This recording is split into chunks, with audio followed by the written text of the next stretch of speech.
Honma Golf, a Japanese-based golf brand that produces premium golf products and has really burst onto the scene for the last few years, and got their brand new driver for 2022. The Honma TW757-S succeeds the previous TW747.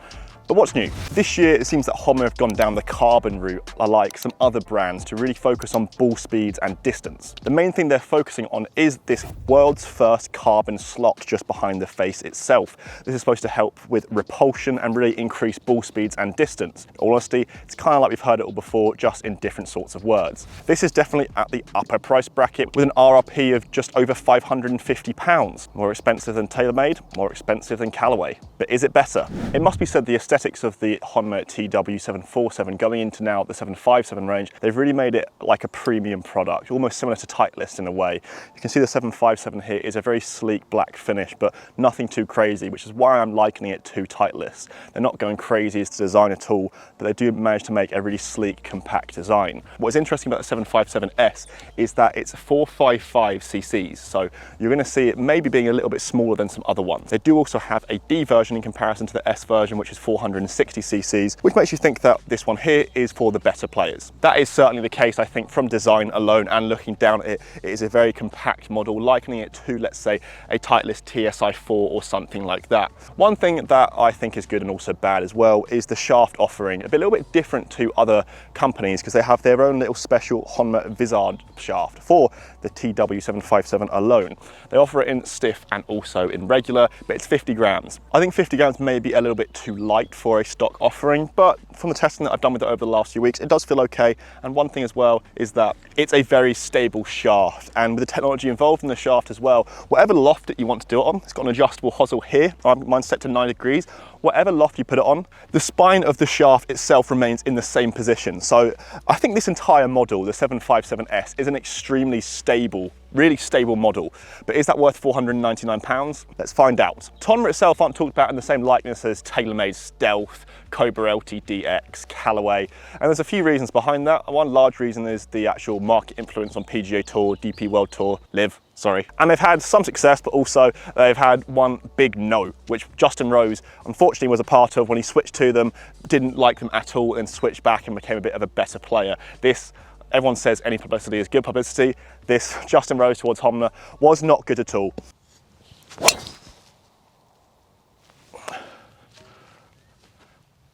Really good shot there, that's interesting, the numbers. So, not too bad there with the numbers, pretty consistent as to what I usually get. A little bit low on ball speed, which is an interesting caveat there, which I'll talk about in a second. But overall, similar numbers to every single model we're getting in 2022. We've got one little fault with the Honma here in the actual feel of it. Despite it sounding really good, I almost say quite similar to a Callaway and a Cobra, the feel of it when you're looking at actually a £500 or so driver, I don't think is in that price bracket. I think it needs a little bit of work. I think perhaps it doesn't feel as much of a carbon structure as some other models. When you're talking about, let's say, Ping, which is a largely titanium model, I wouldn't say this is along the same guidelines, but I just think they need to improve how it actually feels in a positive manner. Little left, but again, mashed that one. So consistent numbers there, which we're getting good, just shy of 300 yards, which is a shame. It's interesting to note this because there's a big difference as to what I was just hitting earlier, literally just before I started filming, to comparison to what I'm doing now. And that just shows the difference of model to model to people's individual swing. Because I was just hitting the Stealth Plus before this with the Ventus Black 6X. Very different in terms of shaft profile, but not too different in terms of what both brands are saying. Explosive ball speed, massive distance, still a lot of forgiveness. I'm actually getting, and I'll put it up on the screen here for you, I was getting about 5 mile an hour more club head speed, between 4 to 5, and then up to about 4 to 5 mile an hour of ball speed. Now, if you're looking at that here, and 118 mile an hour to 169 mile an hour, that's actually quite a big difference. When we're getting to something that's about 4 to 5 mile an hour, which is then leading to about 15 yards difference. Now, I'm not saying it's a bad driver at all, not at all. I really like it, I think it's consistent. But when we're looking at the price bracket of this, I was going into this thinking, Honma, underrated brand, it still is, but I don't really think this model actually is today. So that's the best one of the day there, and that's actually the smash factor at 1.5.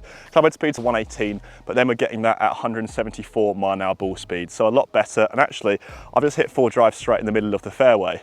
At 315 total yards, we're not saying that's bad at all. And actually, I think the more that you hit this and the more you get used to this, it definitely is a really strong, tall driver. Ones that you're comparing it to the low spin models of Callaway, TaylorMade. It's just a little bit behind for me, which is why I don't think it warrants that price tag.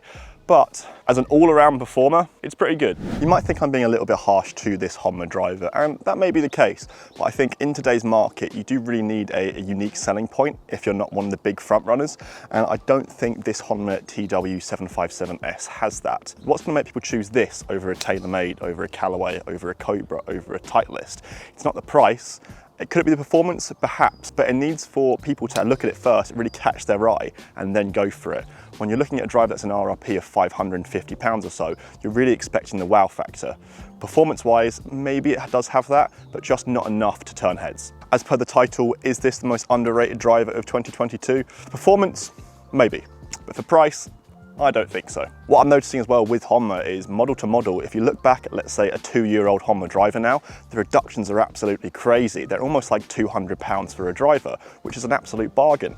Guys, as always, the opinions that we put over here at GolfMagic are our own, and if you have any different ones, let me know down in the comments. I think Honma are really close to smashing it and breaking through into the golf industry, but they have a little bit of work to do with their metalwoods. What I'm really excited to test out soon are the new irons, because I've been hitting them for the last few weeks, and trust me, there's something special. If you did enjoy this video today, guys, leave a like down below, and if you are new to GolfMagic, hit that subscribe button too. Got plenty more videos such as the Honma irons coming over the next few weeks. I'll catch you guys at the next video.